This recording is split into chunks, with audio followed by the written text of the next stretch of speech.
Assalamualaikum warahmatullahi wabarakatuh. Selamat pagi. Bagaimana kabarnya adik-adik? Semoga selalu sehat. Hari ini kita akan belajar organ gerak hewan dan manusia pada tema 1 di kelas 5.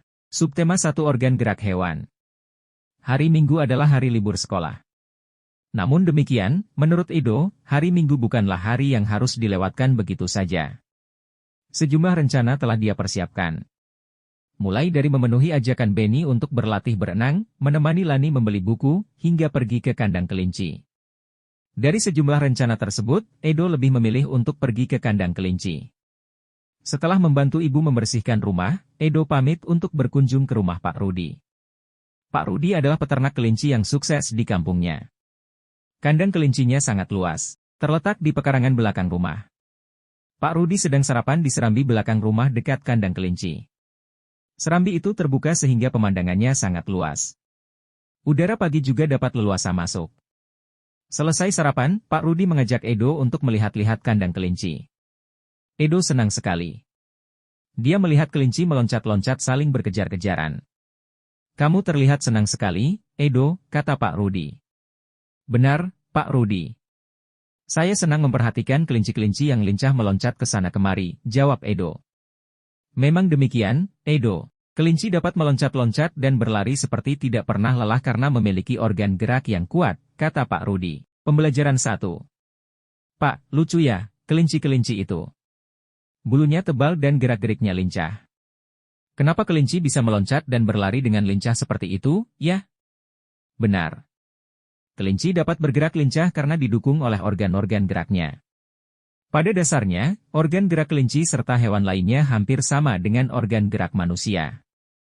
Tanpa organ gerak, kita tidak bisa melakukan kegiatan apapun. Ayo membaca. Organ gerak manusia dan hewan. Salah satu ciri dari makhluk hidup adalah bergerak. Secara umum, gerak dapat diartikan berpindah tempat atau perubahan posisi sebagian atau seluruh bagian dari tubuh. Makhluk hidup akan bergerak apabila ada rangsangan yang mengenai sebagian atau seluruh bagian tubuhnya. Gerak pada manusia dan hewan menggunakan organ gerak yang tersusun dalam sistem gerak. Organ gerak berguna untuk berjalan, berlari, melompat, meloncat, memegang, menggali, memanjat, berenang, dan sebagainya. Organ gerak pada hewan dan manusia memiliki kesamaan. Alat-alat gerak yang digunakan pada manusia dan hewan ada dua macam, yaitu alat gerak pasif berupa tulang dan alat gerak aktif berupa otot. Kedua alat gerak ini akan bekerja sama dalam melakukan pergerakan. Kerjasama antara kedua alat gerak tersebut membentuk suatu sistem yang disebut sistem gerak. Tulang disebut alat gerak pasif karena tulang tidak dapat bergerak dengan sendirinya. Tanpa adanya alat gerak aktif yang memengaruhi tulang, maka tulang-tulang pada manusia dan hewan akan diam dan tidak dapat membentuk alat pergerakan yang sesungguhnya. Walaupun merupakan alat gerak pasif, akan tetapi tulang mempunyai peranan yang besar dalam sistem gerak manusia dan hewan. Otot disebut alat gerak aktif karena otot memiliki suatu senyawa kimia yang membuat ia dapat bergerak. Pada saat otot yang menempel pada tulang bergerak, otot tersebut akan membuat tulang bergerak. Ayo berlatih.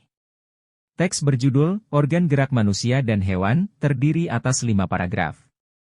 Masing-masing paragraf tersusun dari ide atau gagasan pokok ditambah dengan kalimat-kalimat pengembang. Ide pokok adalah gagasan yang menjadi dasar sebuah paragraf. Ide pokok disajikan ke dalam bentuk kalimat utama. Kalimat utama yang memuat ide pokok ini bisa berada di awal paragraf, di tengah paragraf, atau di akhir paragraf. Contoh. Paragraf 1. Ide pokok. Salah satu ciri dari makhluk hidup adalah bergerak. Kalimat pengembang. Secara umum gerak dapat diartikan berpindah tempat atau perubahan posisi sebagian atau seluruh bagian dari tubuh makhluk hidup. Berdasarkan informasi di atas, temukan ide pokok dan kalimat pengembang dari masing-masing paragraf. Ayo menulis. Kembangkan ide-ide pokok berikut menjadi sebuah paragraf. Organ gerak terdiri atas 2 macam. Organ gerak banyak sekali fungsinya. Tanpa organ gerak, manusia tidak dapat bergerak. Ayo berdiskusi. Kamu sudah berhasil menentukan ide pokok dari masing-masing paragraf bacaan, organ gerak manusia dan hewan, di atas. Sekarang, coba diskusikan dengan temanmu tentang ide pokok suatu bacaan. Diskusikan tentang hal-hal berikut. 1. Bahan diskusi, pengertian ide pokok bacaan. Hasil diskusi, gagasan utama sebuah paragraf. 2. Bahan diskusi, fungsi ide pokok. Hasil diskusi, menjadi dasar pengembangan paragraf. 3. Bahan diskusi, cara menentukan ide pokok. Hasil diskusi, membaca sebuah paragraf, mencari inti informasi yang ada pada paragraf tersebut. Inti tersebut merupakan ide pokok sebuah paragraf. Tuliskan kesimpulan yang dapat kalian ambil dari diskusi ini. Untuk mengetahui seberapa jauh pemahaman adik-adik tentang ide pokok suatu bacaan, carilah satu bacaan kemudian tentukan ide pokok dari masing-masing paragraf. Tunjukkan hasilnya kepada teman, orang tua, atau gurumu untuk dievaluasi dinilai.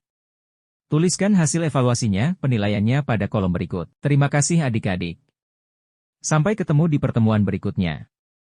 Jangan lupa like, comment, and subscribe.